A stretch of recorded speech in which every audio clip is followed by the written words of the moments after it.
Hello everyone, welcome to this week's video announcements. I know that everyone is wondering what's going to happen this Sunday. Are we going to be in the sanctuary? Are we not going to be in the sanctuary? Are we still going to be in the parking lot? And I wish I had a definitive answer for you. I wish I had a definitive answer for me too. But unfortunately, we aren't going to know until Friday. So stay tuned. We will send out a note as soon as we know. But the plan is if we're able to be in our sanctuary this Sunday, we will be in our sanctuary. And if we are not yet, if it's going to be another week, then we'll be in the parking lot again, which has been working out great. I think we've had some great service out there. And the weather does look good for this weekend. So if we need to be out there, we should be okay. But of course, we are hoping that we can be in the sanctuary. So cross your fingers on Friday, and we'll let you know. We'll let you know where we're at. We are for sure going to have a couple things happening this Sunday. One is that our kiddos will be doing workshops again. So those started last Sunday, and they will continue this week, including our OWL class for our kindergarten and first grade kiddos. So that will definitely happen this weekend. And the other thing that will definitely happen is our Safe Congregation training. So if you are one of the volunteers who is required to come to the Safe Congregation training, please RSVP if you haven't already. Or if you want to come, we would love anyone to be trained on our Safe Congregation policy. The training will last about an hour and a half. We're going to start right around noon and by 1:30. We are serving lunch beforehand, so there will be lunch at 11:30, which is especially why we need you to RSVP, so we know how many people we're feeding and if you have any particular dietary needs. And there will be childcare as well. So if you're coming in person, there's lunch and childcare. You can also attend on Zoom, and I'll put the RSVP link for that in the comments. Please do RSVP if you have not and are planning to attend. We are also still looking for some folks to fill out our last Smooth Sunday team. So this is Team 6. Their first Sunday is October 12th. There's 2 people on it so far. It's a great team so far.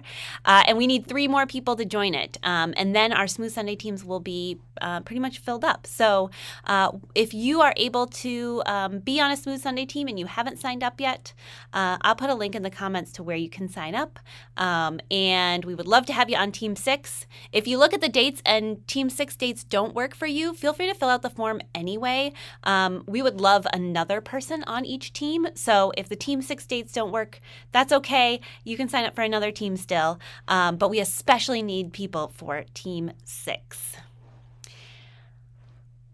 We have a couple of adult faith formation things that are getting going this fall. One is a Daring Democracy book group. So this is a group that's going to be led by Kevin Ross Emery. It's 3 sessions on Monday evenings at 7 p.m. here at the church. And they will be reading the book Daring Democracy, which was the UUA's common read a few years ago. And they'll be talking about it. And it's a book about democracy and about why democracy is important and how to preserve it. And so it's very relevant for our times right now. And we're grateful to Kevin for leading these 3 sessions again. So we have several people signed up for that. If you want to sign up, you can reach out to Sadie. It starts next Monday at 7 p.m. That is September 29th, and runs for September 29th, and then the following Monday, the following Monday, and then it skips a week for Indigenous Peoples Day, and then the last session is on October 20th. So again, reach out to Sadie if you're interested in that.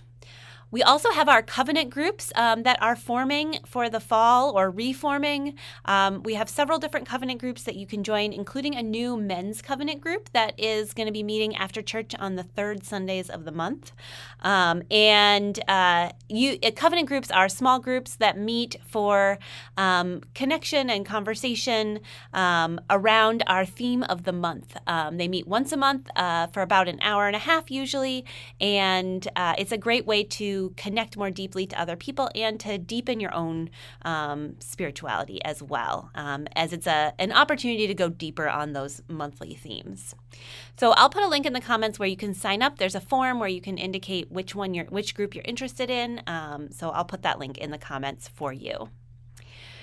We've got a few social justice events coming up with some of our partners in the community in October.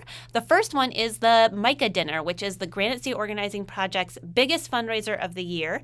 It is on October 5th at 5 p.m. up at the Puritan Background Room in Manchester.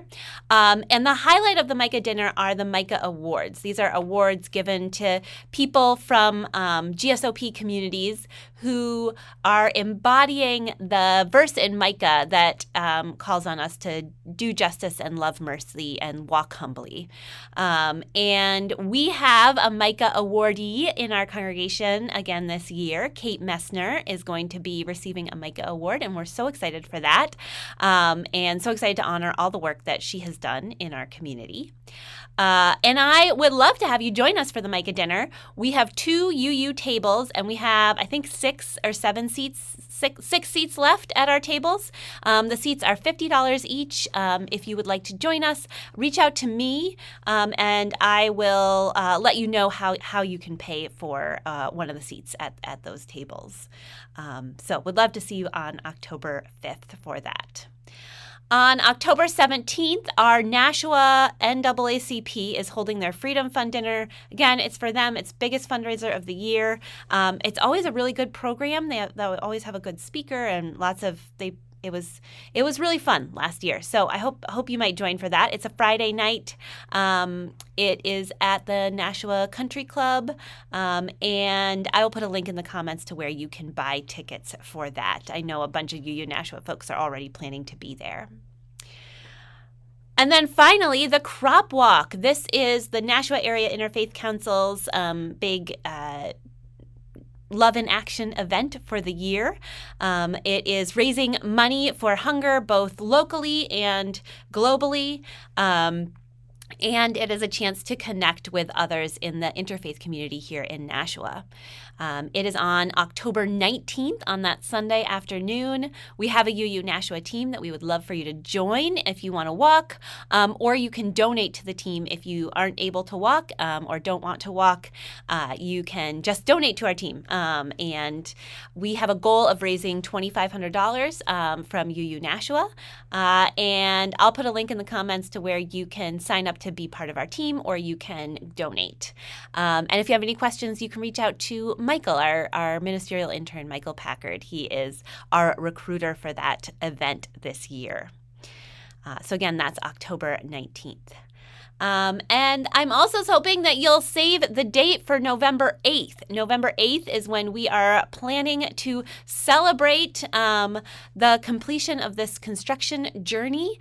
We're going to have probably a little open house for the community and a sanctuary or a building dedication service at 4:30 that afternoon. And then the lovely thing is it's going to flow right into our auction, which is themed our homecoming auction. So it'll be a really celebratory evening. I really hope that you will put it on your calendar now so that you can come celebrate the end of construction, celebrate our new spaces, and join us for the auction. And speaking of the auction, it is time to start donating for the auction. So it is, mostly looking for it to be a kind of services auction, goods and services, but I will put a link in the comments to where you can donate, and also where you can get some ideas of things to donate. And we will have the stewardship team will have a table at Fellowship Hour for the next few weeks. So if you want to talk about your ideas for the auction of things to donate, there'll be folks to talk to for that. So that's what I've got for this week. I hope you're doing all right. And I know it's been an intense week news-wise, so I hope you're hanging in there. And cross all your fingers and toes that we can be back in our sanctuary on Sunday.